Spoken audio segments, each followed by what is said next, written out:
Good afternoon, Mr. Chair. Good afternoon.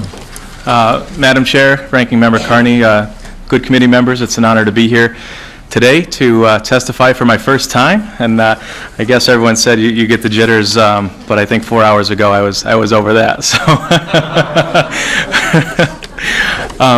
very honored to be here today to testify on behalf of a bill that I have proposed, which is 5817, an act concerning online driver's license renewals. And I'd also like to touch on SB 76, which is reference to the gas tax. I won't hit the facts too hard. I think we've certainly talked about that a lot today. But I think both of these bills sort of coincide with each other. As we're all aware, nobody's ever looked forward to going to the DMV. Taking time out of your workday to spend what can be hours in line, filling out paperwork, and just to sit and wait.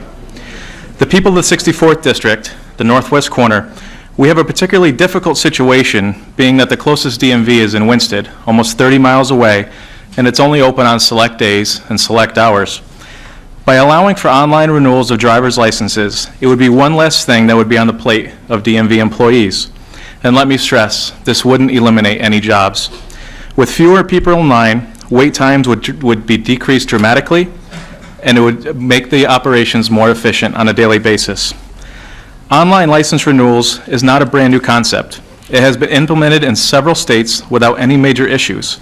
Different states put different restrictions on online renewals to avoid any type of misuse or fraud.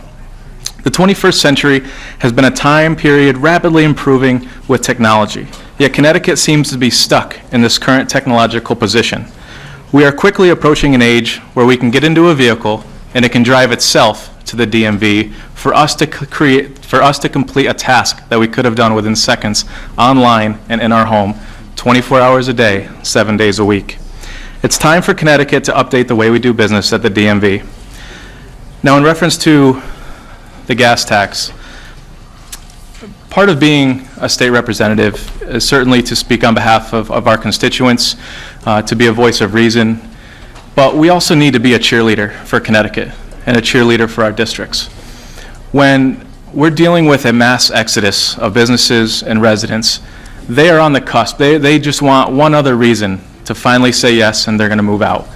So how can we stop that? How can we slow that process? How can we retain them? More importantly, how do we recruit more businesses and more residents? Just the mere perception of a gas tax study has inflamed so many businesses and so many residents. So I urge the good committee members here and to all my colleagues that just while money may have been appropriated for it, or whether it was spent or not, whether this study is going to go forward or not, just the perception to the general public that we're considering this tax has already had devastating effects. So I urge the DMV, while they're in this period of transition, that they look to modernize their online capabilities, streamline it so it's more efficient for the general public. If there are more tasks that we can complete online, it will certainly reduce the caseload for those workers and reduce wait times. So I thank you very much for the opportunity to speak to you today. I'll take any questions.